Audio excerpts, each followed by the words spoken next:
ప్రకారం, సూర్య సిద్ధాంతం ప్రకారం ఈ సంవత్సరంలో అన్ని రాశి వారు బాగుండాలి అంటే వాళ్ళ రాశి ఏదైతే ఉంటుందో అటువంటి చిన్న రత్నము అంటే సింహ రాశి వాళ్ళకి మాణిక్యము, మేష రాశి వాళ్ళకి పగడం, అలా వాళ్ళ రాశి రత్నం ఏదైతే ఉంటుందో ఆ రత్నాన్ని ఈ సంవత్సరంలో దానం చేయడం వలన, లేదా తీసుకెళ్లి నదిలో వేయడం వలన, లేదా దేవుడు ఇంటిలో వేయడం వల్ల, లేదా ఎవరికైనా దానం చేయడం వలన ఈ సంవత్సరం అంతా మీకు అదృష్టం వృద్ధి చెందుతుంది.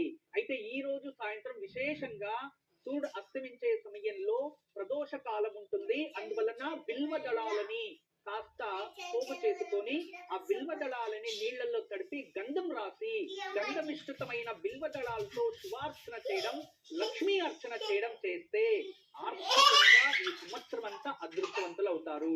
ఈ సంవత్సరం అంతా ఆర్థికాభివృద్ధికై ఈ రోజు సాయంత్రం ప్రదోష కాలంలో నీటిలో శుభ్రపరిచిన బిల్వ దళాలకు గంధం రాసి వాటితో శివలింగాన్ని గాని లక్ష్మీదేవిని గాని అర్చించి ఆరాధించాలి.